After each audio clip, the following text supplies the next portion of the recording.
Rebondissement dans l'affaire Emmanuel Mariel Digdem. Vous vous souvenez, le préfet du Foundi a récemment brandi la menace d'expulser tout citoyen qui tiendrait des propos injurieux envers les institutions de la République et de celui qui les incarne. Il faut dire que il y a eu rebondissement dans cette affaire. Comme je le disais tantôt, le MRC vient d'introduire un recours gracieux préalable demandant justement au préfet du Foundi d'annuler sa décision. Le préfet a 90 jours pour le faire, d'après justement le recours introduit par le MRC. Écho 237 revient sur cette actualité et donne la parole à l'homme de la rue. D'après vous, pourquoi le préfet du Foundi maintient-il sa décision malgré la sortie du ministre de la Communication qui a essayé de manière diplomatique de recadrer le préfet? Mesdames, Messieurs, Écho 237 écoute les avis de l'homme de la rue dans ce micro-trottoir. Oui, déjà c'est de l'imposture. C'est de l'imposture. Le préfet n'a pas droit de faire ce genre de sortie. Il ne peut pas demander, il ne peut pas décider où un Camerounais doit vivre. Tout Camerounais est libre de se sentir partout, à l'aise partout, il est appelé à vivre ou à servir. Donc le préfet, pour moi, c'est de l'imposture. C'est de l'imposture. Voilà, il n'est pas dans son rôle. Oui, mais il a quand même le droit de pouvoir veiller à la sécurité de son territoire. Lorsqu'il se rend compte qu'il y a des Camerounais, par exemple, qui enfreignent la loi, c'est de son ressort quand même, non, territorial, de pouvoir dire stop. Est-ce que c'est la manière qui fait problème? Mais dénoncer l'État, les fléaux qui minent la société, ce n'est pas un délit. C'est pas un délit. Dire que aucun homme politique ne doit mal parler du président de la République, ça c'est de l'imposture. C'est de l'imposture. Quand un Camerounais voit ce qui ne marche pas, il va dénoncer, d'autant plus que la liberté d'expression, ça existe au Cameroun. Hein? Tant que le préfet dit qu'un Camerounais qui décide de mal parler, dénoncer ce qui ne va pas au Cameroun, il va quitter de son ressort de commandement. Bon, je ne saurais comment qualifier cela. Je ne saurais comment qualifier. Étant donné que avec ce qu'on appelle l'intégration nationale, tout Camerounais libre à vivre n'importe où sur le territoire camerounais, appelé à servir. C'est un peu ça. Est-ce que vous pensez que cette décision-là vient véritablement du préfet? Ou alors vous estimez, comme beaucoup d'autres Camerounais, que ce sont des personnes haut placées, notamment peut-être la présidente de la République, ou alors c'était un ministre, notamment Paul Atangati d'ailleurs, qui avait déjà donné le là de ce qui devait se passer en mettant en garde certains leaders de partis politiques quelques semaines bien avant? Bon, la question même que je me pose, c'est celle de savoir si Atangati même maîtrise ce qu'il dit. Parce que je ne sais pas comment, à chaque fois, il a toujours tendance à intimider, à menacer les partis d'opposition, les opposants. Hein, à chaque fois. Bon, pour moi même, je dirais que Atangati, il ne sait pas ce qu'il fait. Il ne sait pas ce qu'il fait. Parce que même quand il fait ce genre de sorties-là, même ses camarades de parti se moquent de lui. La décision du préfet, quand même, n'a pas été appropriée. Parce que c'est une violation contre la liberté d'expression, la liberté de circuler et la liberté de penser. Parce que nous sommes dans un pays, nous sommes dans une république, nous sommes dans un pays de droit et le préfet, je me demande si le préfet, en arrêtant un citoyen pour le faire sortir du Foundi, il l'amène dans un autre département et le préfet de l'autre département va aussi l'expulser, ainsi de suite. Ça va se passer comment?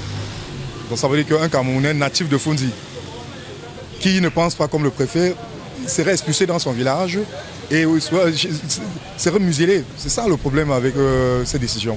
Donc je crois que c'est une mauvaise décision. Donc c'est anticonstitutionnellement, puisque la loi ne l'exige pas. Bon, même si la loi ne l'exige pas, c'est vrai que c'est le président de la République qui est mandaté pour prendre ce genre de décret en tant que chef de l'État camerounais. La Constitution le lui permet. Maintenant, est-ce que le préfet, quand même, aussi dans son rôle en tant qu'administrateur, n'est pas en droit de recadrer les individus ou les personnes qui tiendraient des propos désobligeants envers les institutions de la République? Évidemment, mais il y a la loi. La loi, il y a les principes de la loi. Ça veut dire que si un citoyen qui est en violation de la loi, il serait traduit en justice. Et là, maintenant, la justice va décider. Mais pas déporter un citoyen. C'est ça qui est un peu important et difficile au Cameroun. Vous ne pouvez pas prendre un citoyen, soit disant qu'il a pensé autrement que l'État du Cameroun, et vous le déportez. Bon, pourquoi le sous-préfet, le préfet, pardon, ne rapporte pas cet arrêté-là, malgré la sortie du ministre de la Communication, qui a quand même laissé transparaître dans sa note que la Constitution ne permet pas au préfet, justement, de prendre une telle décision? Oui, le ministre Sadi, le ministre de la Communication, c'est un républicain. C'est un monsieur qui a été ministre de l'administration territoriale et il connaît les principes. Je crois que le préfet du Fundi a exagéré quand même. Donc, le ministre de la Communication essaie un peu de le recadrer. Mais je ne sais pas comment ça va se passer, mais d'ici peu de temps, on va attendre la décision du préfet. C'est qui va se passer après. Bon, mais moi je pense que le préfet est dans une position de dictature. On peut pas être dans un état de droit et on commence à faire des séparations. Pour moi, je pense que le préfet est dans une position de dictature. Son ministre de tutelle, ou alors le ministre de la Communication, l'a essayé de le ramener à la raison. Et s'il s'entête, ça veut dire qu'il cherche autre chose. Ça, c'est mon avis. Parce que c'est inadmissible que moi, citoyen à Douala, je me retrouve à Yaoundé, dans le Fundi. Je ne sais pas, et qu'on me dise peut-être mon frère chez qui je venais rendre visite a tenu un propos injurieux, ce que déjà n'est pas normal, et que pour la conséquence, on décide de dire ok, tu es expulsé du Fundi. Bon, quand on l'expulse du Fundi, c'est pour l'envoyer au Tchad ou bien, c'est pas moi, c'est pour l'envoyer à Douala, ou dans le Vouri, dans le Salanga maritime.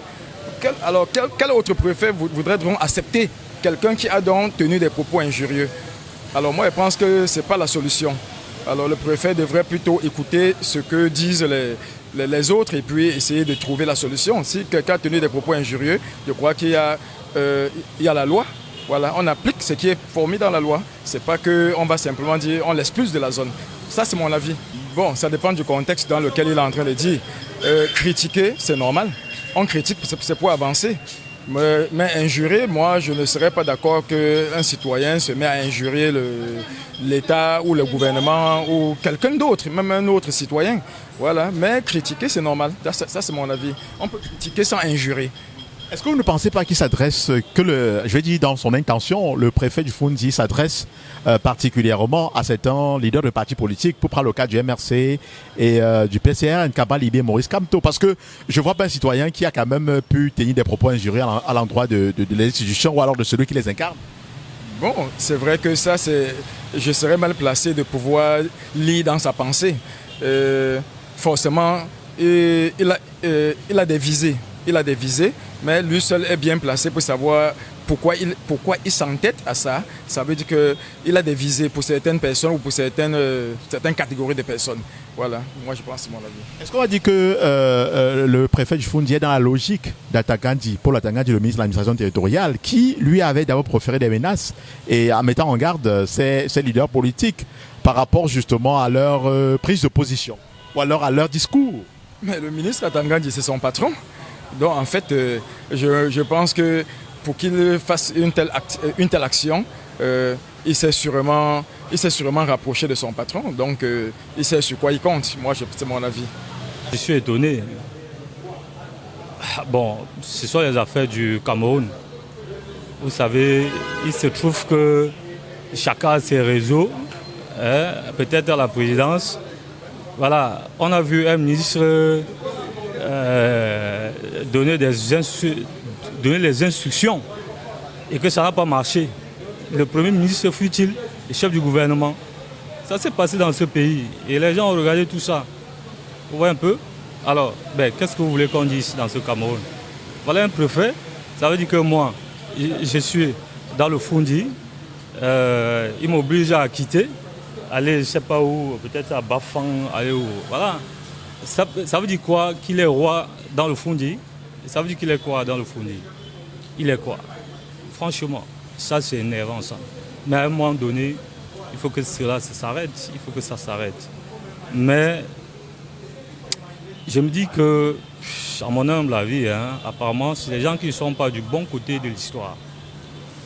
Mais je suis content que ceux qui sont contre cela soient du bon côté de l'histoire.